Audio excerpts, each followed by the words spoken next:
Morning.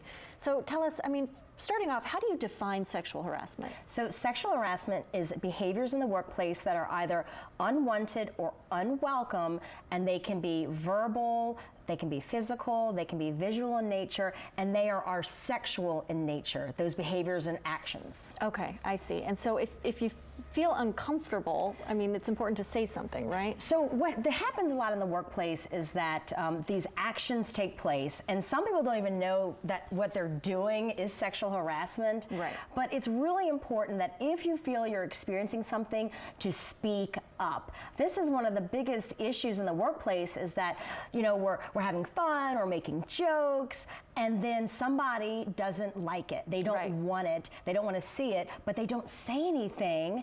And then what happens? You know, they quit their job. They start not performing as well. Right. Or maybe they just feel alienated in this social situation. And if you feel alienated, how do you feel coming to work every single day? Are you super motivated, you know, to get your work done? Yeah. That's why it's so important to speak up. Even if you're not even sure what's going on or what the ramifications will be, tell someone. Right. Okay, good advice there. And then can you kind of go into depth for us? So how are people unintentionally creating a hostile work environment? I mean, sometimes people may not mean to. And you know what? Here's the trick with sexual harassment, and this is important to know, that it's not about my intention, but it's about the other person's perception of it. Right. Oh, right. So what are they doing? So they're telling inappropriate jokes. They're asking questions. They're having sexual innuendos. Maybe they're asking questions about someone's intimate life. They're discussing their own intimate life. Right. TMI. Too much information there. At work. Right. And the thing of it is, you can have these conversations, but just not at work. And that's where people get tripped up. Right. Because they might have a friend at work and they want to chat with their gal pal, but you can't because it's at work. Right. And even if you and I are okay with the discussion about my date last night, because we're at work, other people can hear us. Right. Okay. And they might not be comfortable with that. And it's unwanted for the other person, and then that's when we're creating a hostile work environment. Right. Okay, I see.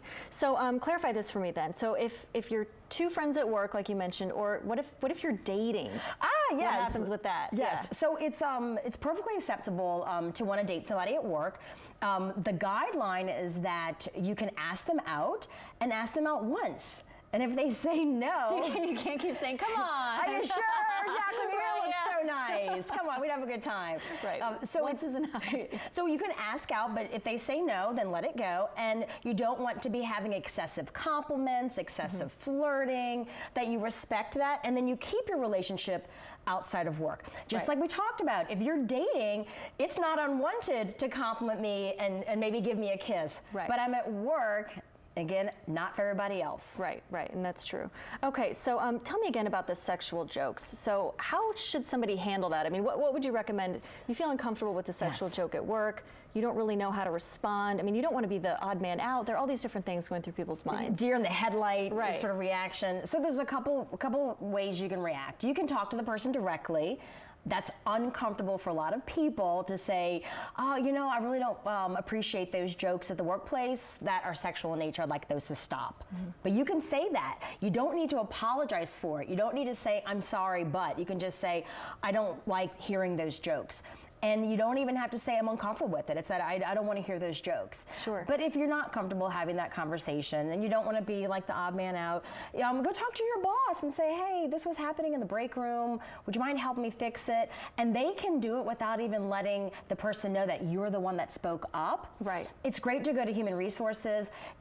If you don't have an quote unquote HR person in the office, go to your boss or another trusted leader.